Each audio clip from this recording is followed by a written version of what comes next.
Still a lot to come on Middays with Gerard Gibbert today. I'm Scott Sands. Clay Williams, the executive director of the Gulfport Biloxi International Airport, will join us next hour.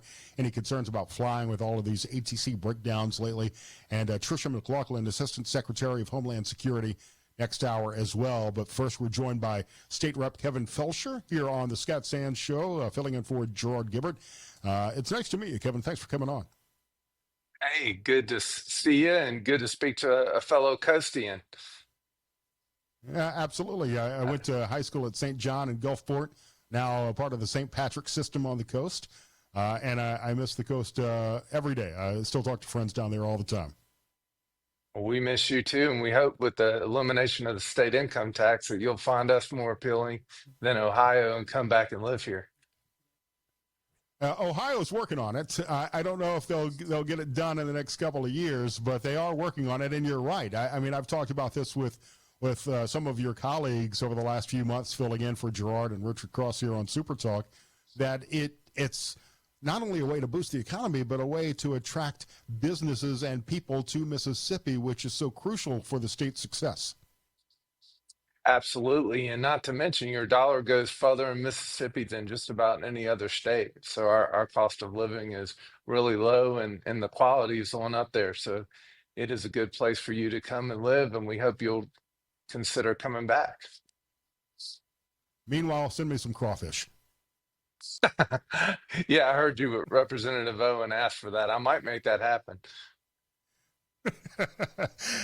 You're quite busy. You're the vice chair of the Public Health and Human Services Committee of the state legislature, and you're working on some important legislation that you've authored that I don't think gets the attention it deserves. I mean, mental health in Mississippi, around the country, I believe has gone dramatically underserved and has contributed to a lot of the problems that we see in the headlines, a lot of the problems that get the most attention, whether it be crime, unemployment, homelessness, drug abuse. Those are all tied into improving the mental health of our society today.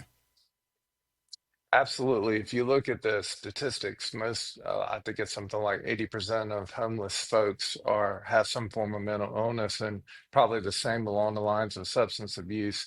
And working with Chairman Creek Moore and Wendy Bailey, director of our mental health, we have tackled civil commitments. We have instituted the 988 suicide hotline. We've implemented some task force to look at mental health within our first responder community. So we're leading the charge on that, and it's something that we're really passionate about.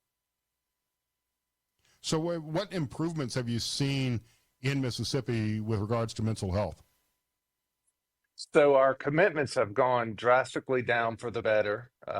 Our commitments to our state hospital, our commitments, the folks being housed in jails. One of Chairman Creekmore and myself, what we worked on was ensuring, mental illness is not a crime. You shouldn't be in jail for being mentally ill.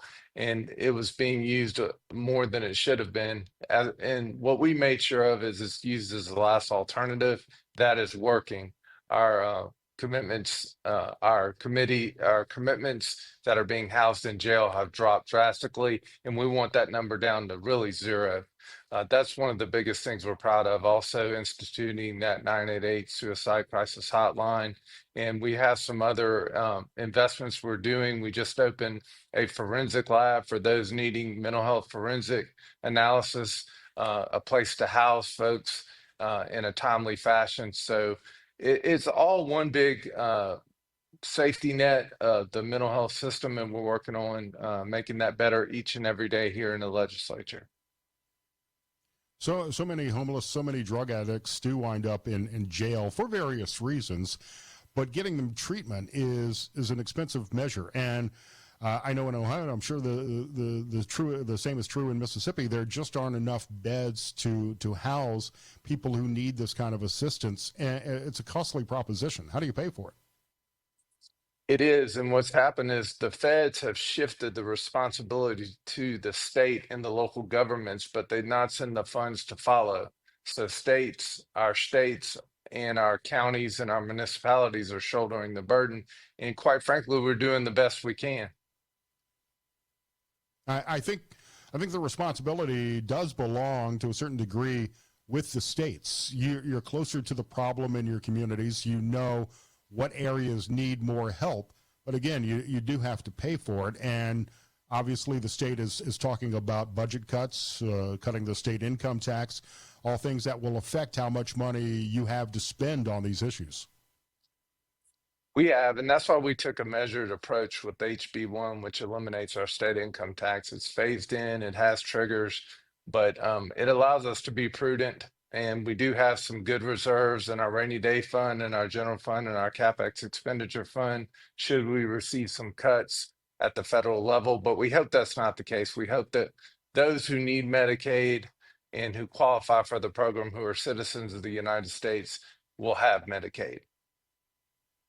Yeah, I think education plays an important role in this as well. We were talking about school choice earlier this morning, and I think a lot of this can start at the elementary school level and through the educational system, recognizing perhaps mental illness, areas of mental crises, and being able to address it at an earlier age before the problem becomes bigger.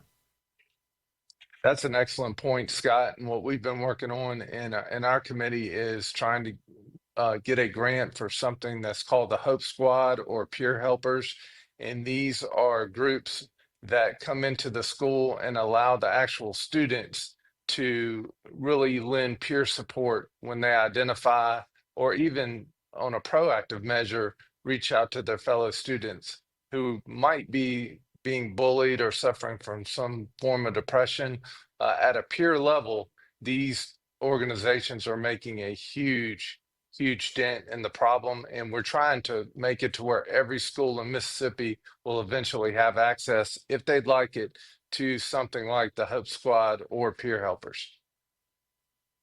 You know, I could go off on a complete tangent about mental health in high schools and with elementary school kids. I think social media plays an important factor in that. We could take that entire tangent, but you've got to have the teachers in place and the counselors in place at the school level who can help hold their hand through that process and get them help. And I don't know that many schools, especially in some of the rural communities, have those resources available. Again, you're right. Many schools don't have a counselor.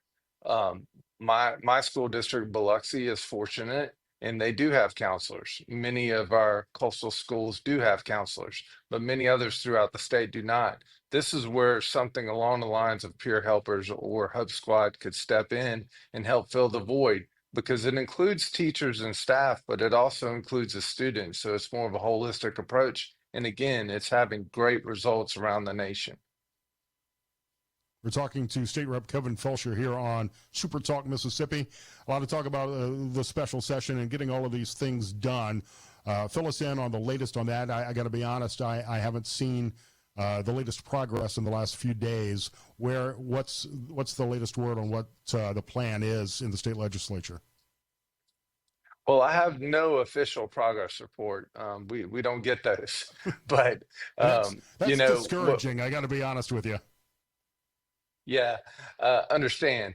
So, but what we do here is, you know, like everyone else, we hear chatter and we hear different things. And if what I'm hearing is correct, hopefully we're near a deal and we may see a special session in the next couple of weeks, something in that time frame. Again, that's not fact, but it's hopeful that we can do that, and that's what I'm hearing.